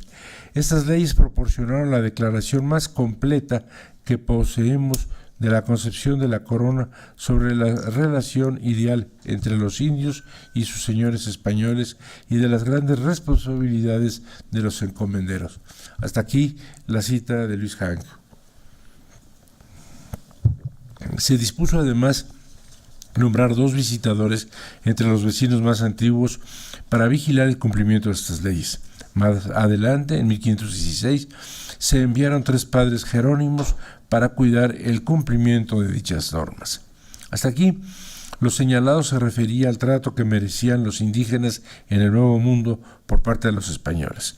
Propiamente no abordaron el tema de los derechos de la corona de Castilla sobre las Indias y sus naturales, los llamados justos títulos. Ello será el gran tema de enorme debate que se suscitó en España durante todo el siglo XVI. Otra cuestión muy interesante fue que a raíz de la Junta de Burgos se empezó a poner en duda la legitimidad de la donación pontificia de Alejandro VI, a la cual pues ya se refirió el doctor Faustino Martínez. En efecto, el propio rey Fernando el Católico encomendó a 2 de los expertos de Burgos, el jurista Juan López de Palacios Rubios y al teólogo Fray Matías de Paz, estudiasen en sendos tratados el tema de la licitud de la empresa castellana en Indias. El tratado de Palacios Rubios, denominado Libellus de Insulis Oceani, quas vulgus appellat Indias, cuya fecha de redacción no se sabe con precisión, aunque Paulino Castañeda supone entre 1512 y 1516, reconoce la libertad y demás derechos naturales de los indígenas, pero les niega el dominio político, el cual, después del advenimiento de Jesucristo, pasó a la Iglesia. Por lo tanto, todas las autoridades indígenas perdieron sus derechos a gobernar, las cuales pasaron al rey de Castilla por donación pontificia, siguiendo inclusive excediéndose las tesis de los Tiense. ¿Se acuerdan ustedes? Enrique de Susa, cardenal obispo de Ostia, canonista del siglo XIII, autor de la Summa Aurea, quien afirmaba que el Papa, como vicario de Cristo, tiene poder y jurisdicción sobre todos los infieles del mundo. Si los infieles no se convertían al cristianismo, se les aplicaba el derecho de la guerra justa, perdiendo sus bienes y libertad personal. Por su parte, Fray Matías de Paz redactó De Dominio Regum Hispaniae Superindos a mediados de 1512, en donde aseguraba que no es lícito a los príncipes cristianos hacer la guerra a los infieles por afán de dominar o por ambición de riqueza, sino tan solo por celo de la fe. No podían lícitamente invadir la tierra de los infieles si están dispuestos a recibir la fe. Por ello, era conveniente amonestarlos para ello, antes de declararles la guerra. De lo contrario, ellos tendrían el derecho a defenderse. Los vencidos de este modo no podían ser tenidos por esclavos, salvo que se negasen pertinazmente la obediencia al príncipe cristiano o someterse al yugo de Jesucristo, de tal suerte que, aceptando la fe y recibiendo el bautismo, nunca podrán ser tratados como esclavos. Luego, quienes los hayan oprimido con servidumbre despótica, después de convertidos a la fe, están obligados a restituir el daño infringido y el lucro obtenido. Solo el Papa puede autorizar al rey a gobernar a los indios y anexarlos perpetuamente a su corona. Una vez convertidos, será lícito exigirles algunos servicios. Para esto, a mediados de 1513, la corona de Castilla ya estaba lista para dar el siguiente paso en la empresa indiana. Una vez superada la etapa insular o caribe, es decir, ganar tierra firme. Para ello, se había formado una gran flota encabezada por Pedrarias Dávila e integrada por 2,000 hombres y 15 barcos, amén de otras ilustres personas, con el fin de conquistar y colonizar el Darién. Sin embargo, los reparos de los dominicos habían hecho que se detuviera tal expedición hasta precisar cuestiones tan trascendentes como los justos títulos, la guerra justa y el trato que merecían los indios. Ahí fue donde iba a aparecer el memorial que ante la Junta de Valladolid presentase uno de los hombres de Pedrarias, el bachiller Martín Fernández Enciso, quien, fundado en la Biblia, o sea, el providencialismo, aseguró que Dios, a través del Papa, había concedido a los españoles las tierras recién descubiertas. Para ello, la solución que encontró la Junta de Valladolid fue el requerimiento de 1514, en donde formalmente no solo se exigía el sometimiento a la corona castellana por parte de los indígenas, notificación y requerimiento que se ha de hacer a los moradores de las islas tierra firme del mar Océano que aún no están sujetos al Rey nuestro Señor, sino que se justificaba la guerra y la presencia de los españoles en el Nuevo Mundo. En efecto, dicho requerimiento tenía que ser llevado por los conquistadores para ser leído frente a los indios, amonestándolos para que se sometieran pacíficamente a la soberanía del rey de Castilla antes de hacerles la guerra. Quienes aprobaron tal instrumento en la reunión de Valladolid fueron el obispo Fonseca, los licenciados Santiago, Sosa y Gregorio, el maestro Bustillo y fray Tomás de Matienzo. Parece ser que el autor del requerimiento de 1514 fue nuestro ya conocido Juan López de Palacios Rubios. Así llegamos al meollo de la cuestión de la justificación de la penetración española en Indias. La controversia por los justos títulos. Venancio Carro nos informa que el padre Leturia afirmó que el primer teólogo no español, nominalista, que aludió directamente a los problemas planteados en Indias, fue el escocés afincado en París, Juan Mayer o Mayor, en 1510, quien afirmó que los herejes no pierden el dominio de las cosas inferiores, ya que tal derecho no se funda en la fe ni en la caridad, sino en la ley natural. Por lo tanto, tal derecho lo tendrán también los infieles, y por ello son injustos los cristianos que invaden sus tierras y se apoderan de ellas. Si los infieles se apoderan de tierras de cristianos, es lícito hacerles la guerra, tratándose de príncipes infieles, que lo sean por herencia o por otro título legítimo. Si no permiten la predicación cristiana o la conversión, se les puede deponer. Consideraba que el Papa no era un señor temporal del universo, como tampoco lo era el emperador. Así llegamos al gran maestro de Salamanca, Fray Francisco de Vitoria. Sabemos que en la Universidad de Salamanca, en la época que reseñamos, existían dos formas de profesar la docencia, a través de las lecturas y de las relecciones o repeticiones. Las primeras eran las formas ordinarias de impartir los cursos, mediante que los segundos eran los que se pudiéramos denominar actualmente como un conjunto de conferencias sobre un tema monográfico de actualidad que disertaban los catedráticos por lo menos 2 veces al año, por Adviento y Resurrección. De 15 reelecciones que pronunció Vitoria, nos han llegado 13 que Jacques Boyer editó en Lyon en 1557, ya que Fray Francisco no las redactó directamente, puesto que fueron el resultado de los apuntes o notas que tomaron los alumnos presentes. De estas, las que ahora nos interesan son la 11ª y la 12ª, de Indis Recenter Inventis y de Iuri Belli, conocidos como de Indis Prior y de Indis Posterior. En su conjunto, ambas se conocen como reelecciones de Indis. Parece ser que ambos esfuerzos vitorianos son el resultado de la consulta que el propio emperador Carlos V le hiciera ante la posibilidad de que la corona abandonase la empresa indiana. Vitoria no participó en las grandes juntas convocadas para dilucidar los títulos jurídicos del rey de Castilla en Indias, ni conoció el Nuevo Mundo. Es más, ni siquiera pudo ver la edición de sus reelecciones en 1546. Sin embargo, quizá sea el español que más ha influido en el pensamiento moderno occidental. Para dar una visión a vuelo de pájaro, lo más sintético posible, acudiremos al expuesto por el norteamericano James Brown Scott. Por lo que se refiere a la crítica de todo lo dicho y señalado hasta ese momento: 1. El emperador no es señor de todo el mundo. 2. Aunque lo fuera, ello no lo autoriza a adueñarse de las tierras de los indígenas, ni poder o quitar señores, ni a imponer tributos. 3. El Papa no es señor temporal de todo el mundo en el sentido de soberanía y poder civil. 4. Aunque el Papa tuviese potestad temporal, no lo podría dar a príncipes seculares. 5. El poder temporal del Papa está subordinado a cuestiones espirituales. 6. El Papa no tiene poder temporal sobre los indios americanos ni sobre otros infieles. 7. La negativa de esos aborígenes a reconocer la autoridad del Papa no justifica hacerles la guerra ni adueñarse de sus bienes. 8.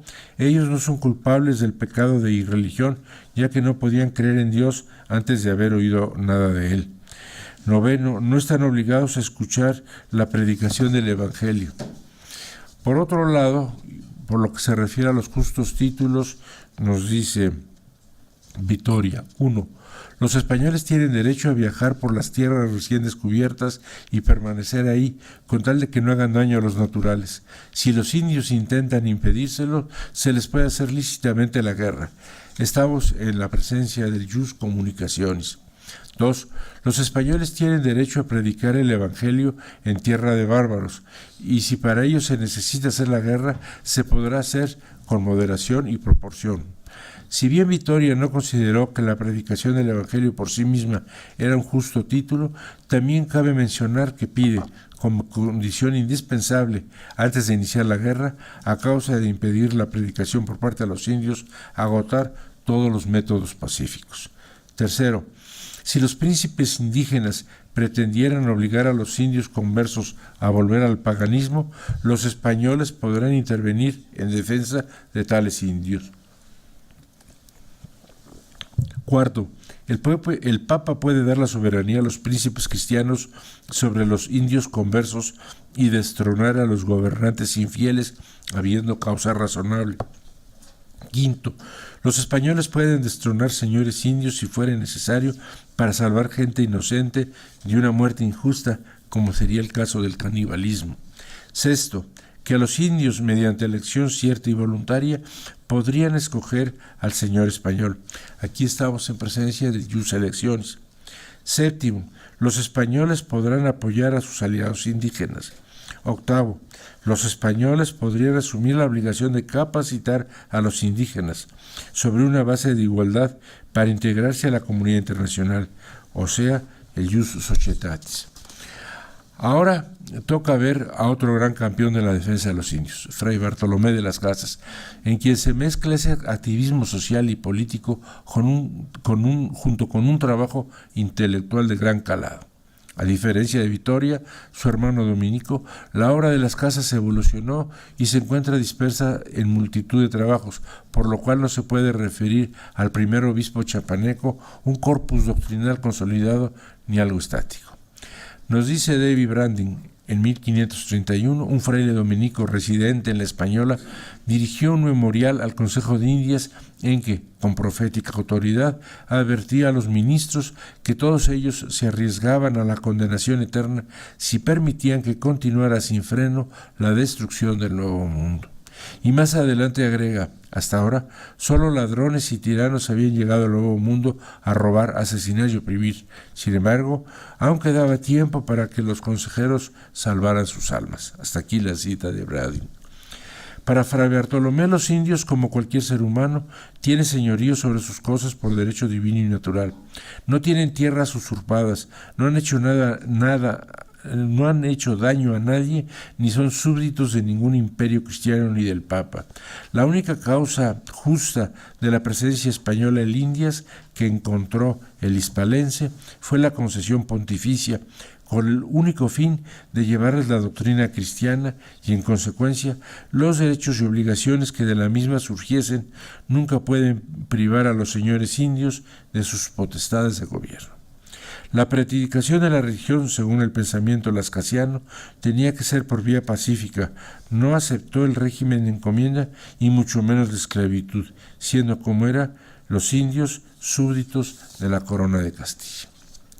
Generalmente se contrapone al pensamiento de las Casas con el de Juan Ginés de Sepúlveda, quien consideró a los indios como bárbaros, amentes, siervos por naturaleza y necesariamente ligados a los hombres de razón superior, homunculi, además.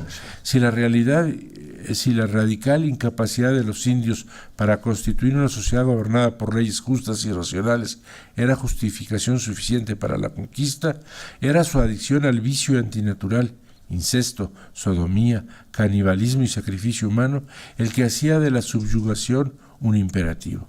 De ahí que justificase aquellos cuya condición natural es tal que deben obedecer a otros si rehúsan su imperio y no queda otro recurso, sean dominados por las armas, pues tal guerra es justa según la opinión de los más eminentes filósofos. Como resultado de este debate, el emperador ordenó al Consejo de Indias que organizara una nueva junta de teólogos y juristas, también en la ciudad de Valladolid, en 1542, en donde campeó el espíritu de Fray Francisco de Vitoria, habiendo resultado de los debates de dicho foro las célebres leyes nuevas, promulgadas por el propio emperador en Barcelona el 20 de noviembre de 1542 y completadas por la que expidió su hijo Felipe en Valladolid el 4 de junio de 1543, que representaron una verdadera carta magna de la presencia española en el Nuevo Mundo. Gracias.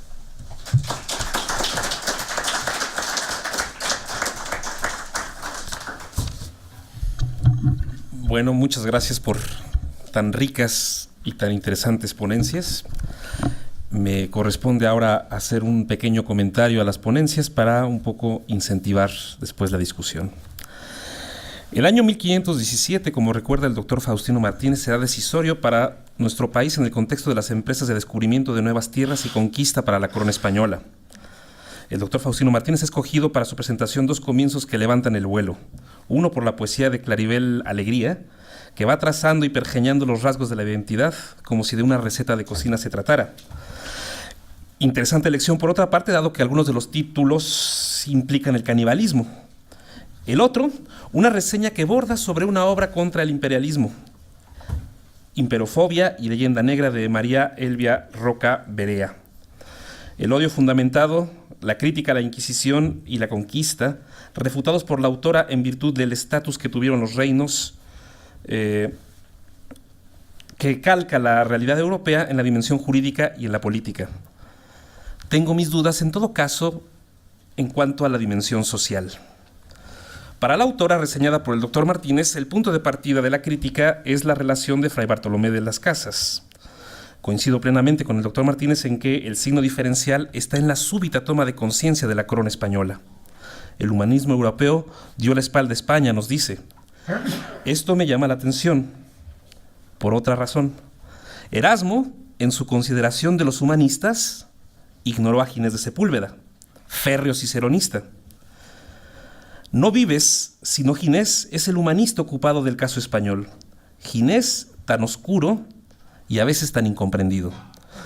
Porque creo además que en el pensamiento de Ginés vale la pena trazar dos momentos. Un momento que es el del Demócrates Alter y otro momento que es el de Orbe Novo. Remonta a las bases el doctor Martínez el impulso misional y expansivo de la corona de Castilla. Las dos espadas, que las vemos también en Palacios Rubios, y también la donación constantiniana, y también la querella de investiduras. El ejemplo romano y la recepción del imperio, pero no olvidemos también la cruzada como ese impulso militar dirigido contra la alteridad. Lo sugiere y lo habla el doctor Martínez en cuanto a la Guerra Santa.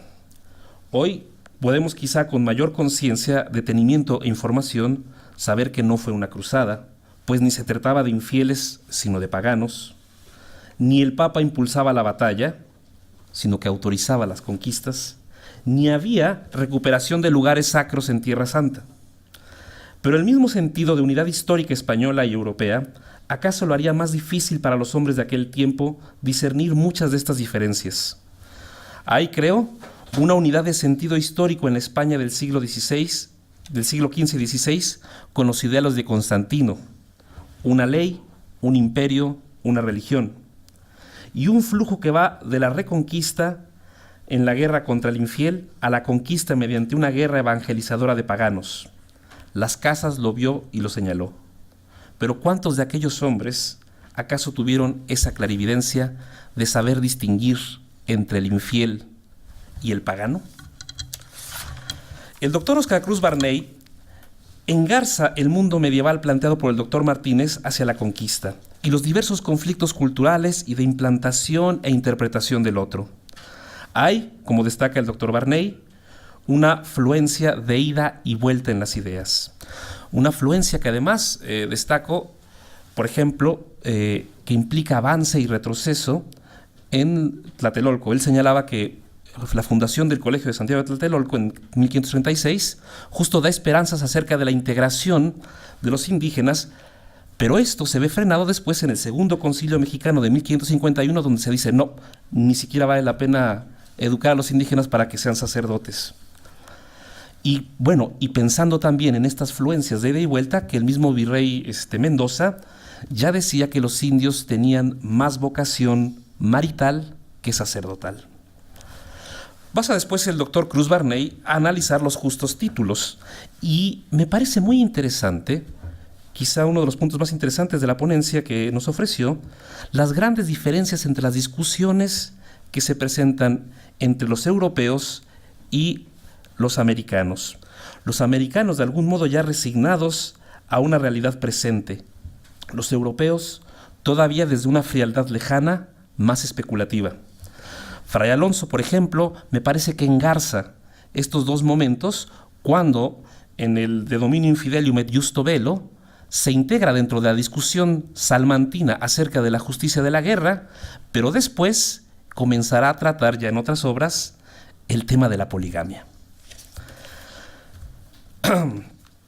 El doctor Soberanes ha hecho una brillante y concisa descripción de las ideas en torno a la legitimidad de los títulos para la conquista y adquisición de los nuevos territorios de Indias. Si la expedición de Valdivia Nicuesa había hallado ya Yucatán, Pensemos en Jerónimo de Aguilar y en Gonzalo Guerrero. En 1517 la expedición de Hernández de Córdoba la descubre.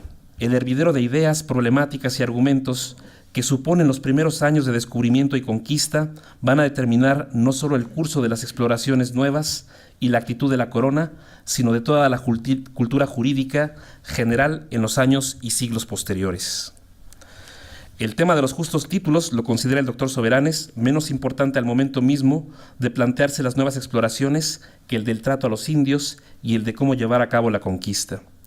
Un punto neural, creo, de ello está en la bula papal Dum Diversas del 18 de junio de 1452 de Nicolás V, bula categorizada dentro del espectro de las bulas de cruzada, pero que hace una importante equivalencia, como ya mencionaba un poco anteriormente, al autorizar al rey portugués para someter y conquistar al infiel como enemigo de Cristo y al pagano, haciendo donación de bienes y tierras.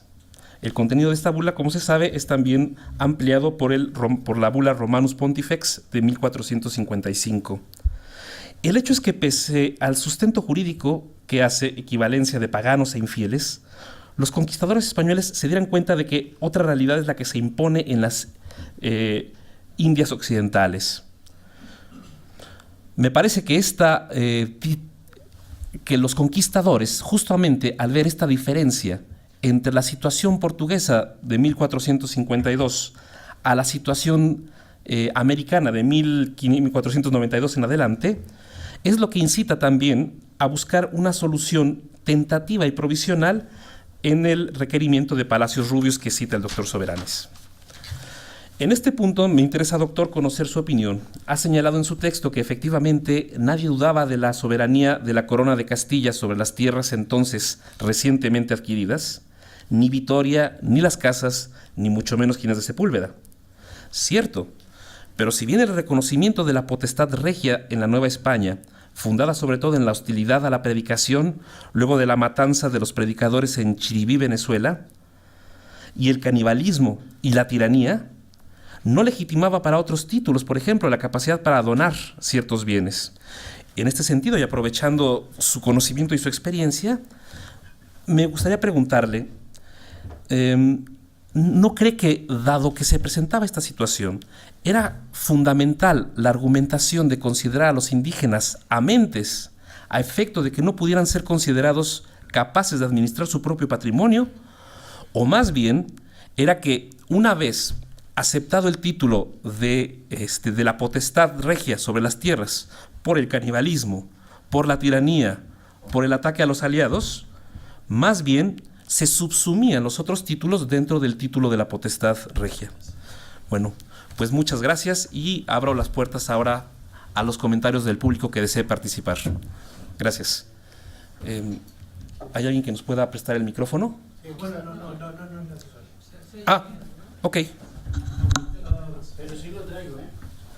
No, a usted, Soberanes. Es que me ha encantado cómo ha empezado desde el principio a enumerarnos las legislaciones para la convivencia entre los castellanos y los nativos. La primera expresión real son las leyes de Burgos-Valladolid, que casi nunca se emplean. Nosotros, el año correspondiente, en nuestro grupo de Valladolid, que llevamos mucho en esto, pues le tocó hicimos una edición muy bonita, facsímil, que hemos donado a la casa, a esta Santa Casa arriba, y al jefe de todo el simposio para que conste. Es que es necesario tener las leyes para leerlas y saber lo que ponen, y también el facsímil por si los desconfiados, ¿no? Sería interesante, creo yo, a lo mejor leer algunos de esos capítulos referentes a la mujer. Es muy curioso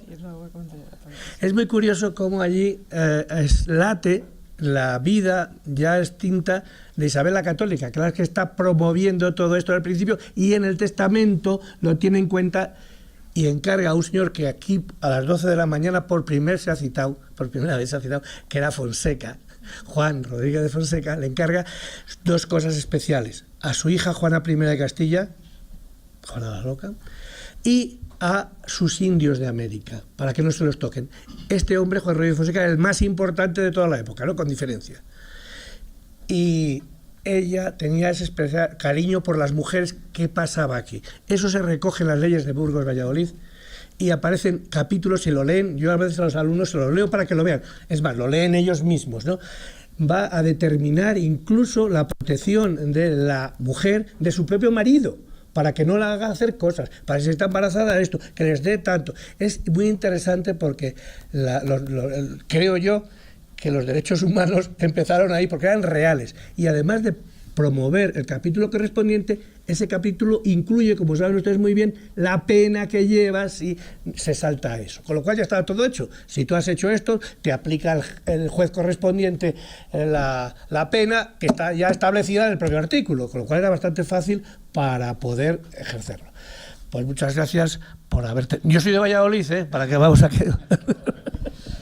Gracias a usted que ha venido a ilustrarnos con estas cosas que son muy valiosas, ¿verdad? Y por supuesto, totalmente de acuerdo, ¿no? Pues yo era un poco un comentario siguiendo en la misma línea. Primero, evidentemente me alegra que al fin se haya oído el nombre de Fonseca, pero también me alegra que al fin se haya oído el nombre de Montesinos, porque es un punto de inflexión. Como decía el doctor Heredia, es la toma de conciencia, pero tanto oficial como extraoficial. Extraoficialmente debemos tener en cuenta que allí está presente las casas, que en ese momento es encomendero y que va a suponer un cambio de conciencia respecto al indígena. Y oficialmente porque tiene como consecuencia las leyes de Burgos, que nosotros llamamos leyes de Burgos, pero son leyes para el buen tratamiento del indígena o de los indios, no recuerdo la palabra exacta. Y como reflexión, más que comentario, todos sabemos que cuando algo no se cumple, las leyes insisten en ello. En 1512 se habla no solamente de obligaciones del indígena, también de derechos y de privilegios.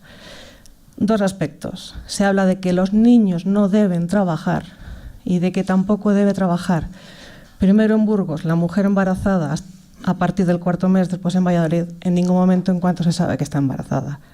¿Qué estamos haciendo 500 años después, señores? Igual, ¿no? Yo por eso termino diciendo, esta es la verdadera Carta Magna de las Indias, ¿no? Es que no se conoce. Sí. Muy bien. Hay una edición extranjera de doctor. ¿Alguien más desea participar? Muchas gracias por las conferencias muy extraordinarias, pero me queda a mí algo de interés por conocer un poco más sobre la obra que presentó el doctor Martínez. Me pareció muy interesante esta visión de esta poetisa, escritora, y mi pregunta sería, ¿dónde puedo conseguir datos de acceso a esta visión crítica que ella tiene sobre pues este tema tan importante que trata el seminario? Muchas gracias. No lo recuerdo ahora exactamente, pero creo que está editado por... No, ese es el de la Barea, pero me pregunta por Claribel Alegría, ¿no? Por la poetisa. No sé si es Ediciones Vitruvio o Visor. En todo caso, en España. Pero yo creo que alguna librería tipo Péndulo, Sótano, le puede conseguir el ejemplar. Y en última instancia, pues me comprometo yo a enviarle un ejemplar. Sí, si no lo consigue.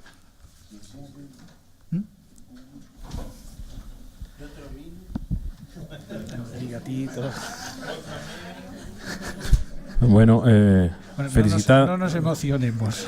Felicitaciones para los tres ponentes, casi diría 4, pero creo que resulta más que obligado, si es que tiene a bien el doctor Soberanes, responder estos cuestionamientos que hizo el doctor Horacio Heredia al final, que hace un planteamiento sobre cuál es la opinión del propio doctor Soberanes en estos lides que él mismo desarrolló. Y de hecho yo pensaba aprovechar mi puesto como tirano de la mesa para no irme sin la respuesta al final.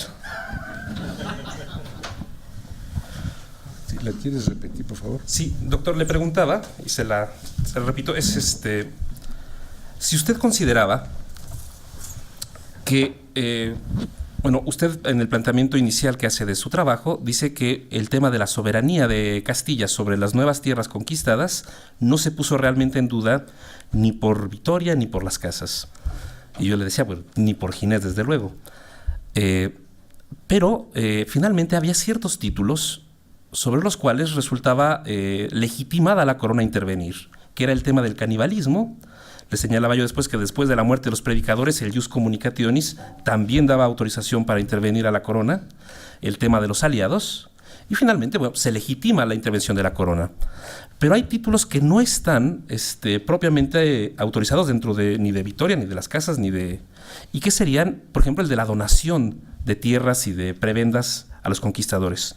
Y mi pregunta viene en el sentido de si usted consideraba que se subsumía el hecho de autorizar la potestad regia y entonces un poco los demás títulos iban cayendo como fichas de dominó, o bien si usted creía que dentro de la argumentación de las discusiones que ocurrieron, el hecho de que se le diera importancia al tema de la debilidad, la fragilidad de la mentalidad de los indios, los hacía incapaces de alguna manera para administrar bienes. Y en ese sentido la corona entraba casi en función de tutor y repartía los bienes para que fueran después administrados por la corona. Y lo digo un poco en el sentido de que justo Ginés de Sepúlveda habla de que el dominio que debe ejercerse sobre los indígenas tiene que ser, y esto es creo que un tema muy interesante para que se discuta después, un dominio erial, dice Ginés de Sepúlveda.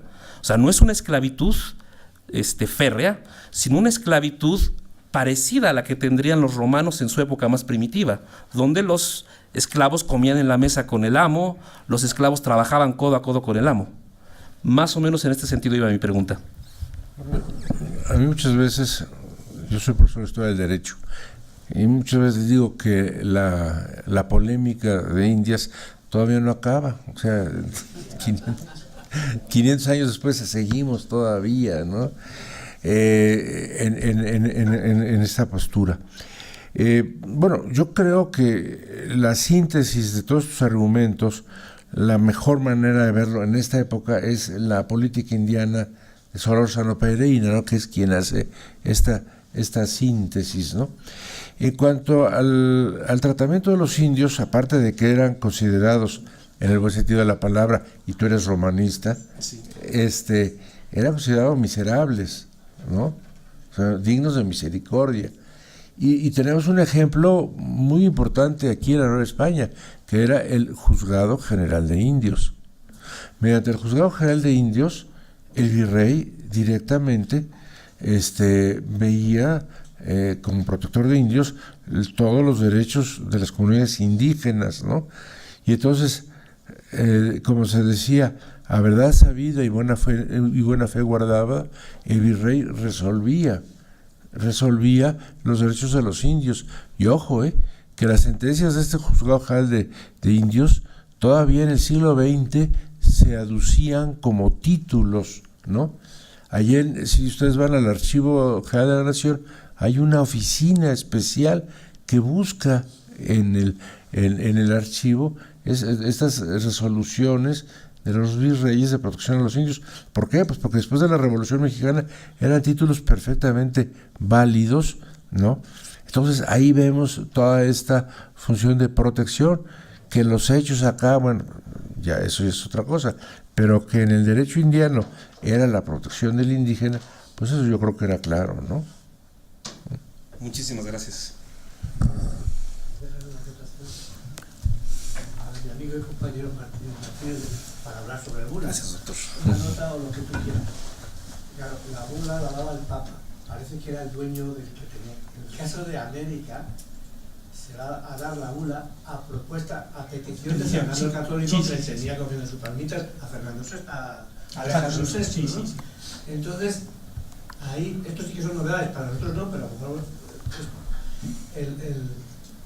la noticia había llegado a Galicia, en la tesis de la doctora que hace unos años, antes de lo previsto, 10 días antes. Con lo cual, el caballo tuvo tiempo para llegar a Barcelona, donde estaba el rey, y desde allí mandarle al Papa que le hiciera una bula para que cuando los portugueses llegaran a reclamar, que sabéis que llegó antes los portugueses que Colón, ya tener preparada la bula. ¿No? Estamos hablando del 18 de abril, os puedo hablar día por día, porque eso hicimos nosotros el itinerario. Y lo gracioso es que el Papa hace una bula, la lees, y cuando va a poner desde dónde hasta dónde y qué pongo, porque no sabía, a Colón le habían preguntado, señor Colón, don Fernando el Católico, ¿dónde ha llegado usted? Y él contestó, no tengo ni idea. Entonces, pues, ¿cómo vamos a poner en la bula los límites para controlarlo al rey de España? Pues, ¿ves el lío que teníamos ayer? Ahora ya es España, porque es Fernando el Católico que lo pide, que reino de... Bueno, les cuenta el follón que pueden... Bueno, olvidémonos de eso. Entonces, salen dos bulas, 2 días, una un día y otra 2 días después. ¿Sabemos cómo se hizo? Se hace pidiendo una bula en blanco al Papa que la concede. Entonces se pregunta a Colón cómo hay que rellenar el blanco y se le ocurre lo siguiente: hagamos una raya de polo a polo y lo que está al oeste para Castilla y lo que está al este para Portugal. Áreas de influencia, ¿eh? Vamos a aclarar, no era que le estaban dando medio mundo, que es el gran error que la historiografía tradicional dice, la raya de Tordesillas, dividir el mundo, y no nos acordamos de los chinos, que estaban haciendo lo que les daba en todo el mundo. O sea, estos eran los pequeños enanos con 4 barcos pequeños que se querían... No. Se reparten áreas de influencia para no tener guerra entre ellos en el Atlántico principalmente, desde Alcásoba. Alcásoba es paralelo, y ahora Colón lo que está proponiendo es un meridiano. Una raya de polo a polo, pero claro, ¿por dónde pasaba esa raya? Es fácil, por las Canarias. Entonces, claro, el Papa cuando recibe aquello dice, pero ¿cómo voy a poner esto aquí? Y los portugueses, los pobres, no van a poder salir de su casa, porque si ponen la raya de las Canarias, a ver cómo van ellos al sur de África. Entonces, cuando protestan... Sí, hay otra bula que es la Inefabilis, me parece. La siguiente portuguesa, entonces, sí, que es la que permite la navegación por toda... El Papa la desplaza 150 leguas al oeste. 100 leguas al oeste, con lo cual ese pasillo se abriría. Lo ven los portugueses y de qué ni hablar, que eso es muy poco y por ahí no pueden pasar. Y se va al Tratado de Tordesillas, ¿no? En el 94, pero cuando ya los reyes tienen la cartografía que ha mandado Colón por Torres, que había llegado el 1 de abril del 94, y se firma el 7 de junio del 94, cuando ya los reyes tienen el mapa del año. Entonces los portugueses piden 150 leguas más. Como ya tiene la cartografía y todo el agua, se la conceden y se firma un tratado de paz para salvar la paz entre ambos reinos, que ahí no está otra cosa en pelea sino salvar la paz. Recuerden que Fernando el Católico tenía peleas en Italia y no podía tener peleas en Italia y peleas en Portugal. Entonces firma la paz los portugueses quedan tan tranquilos y piensan que han ganado ellos el pleito. Y desde entonces, hasta el año 94, el centenario, así se sabía, ¿no? Pero en realidad lo habían perdido porque les había cambiado el paralelo con el meridiano, por lo cual todo lo que iba hacia el oeste sería para Castilla. Se propone también otro problema, el antimeridiano, ¿no? Y cuando le dicen a Colón poner el antimeridiano, dice, no, el antimeridiano no lo pongo, porque él quería ser almirante desde la raya, dando la vuelta por toda la Asia hasta el sur de África, o sea, todo para él. Y eso se resolverá el año 24. Entonces, como ves, creo yo, la bula se pone en función de lo que necesitaba. No, hay dos. Esto lo estudió nuestro común amigo Alfonso García Gallo con detenimiento, ¿no? Evidentemente hay un componente personal que es el Papa, el propio Papa era un Papa absolutamente comprable, ¿no? Sí. Entonces, ese firmaba lo que le echase, ¿no? Es decir, sí, cualquier cosa. Y luego García Gallo lo que cuenta es que las bulas las fechas están modificadas, es decir, aunque están antedatadas, y está precisamente por esto que has contado. Pero es que lo de la antedatación se puede cuadrar cuando la noticia llega desde Claro. el 15 de febrero en Bayona, sí que es posible. Sí. Da tiempo, Sí. sobra. Sí que es posible. Es posible. Sí. La primera es de 3 de mayo de 1493. 3 de mayo, sí. Pero date cuenta que la noticia la tienen los reyes en Barcelona a primeros de abril. Finales del 30 o 30 de marzo más o menos. Ya la tienen. Y da tiempo, en 2 semanas, 3 semanas o 4 semanas sería hasta que van por mar a Roma y volver. O sea, que da tiempo, en 10 días pueden ir. Y tienen 25 o 30, o sea que sí que da tiempo. Sí, pero lo importante es que si el que firma la bula tiene muy buena disposición para los reyes católicos, pues puede, o sea, firma lo que sea, ¿no? Firma lo que tal. Es interesante que una bula que la propone el rey y da los límites Colón, que tiene una dificultad.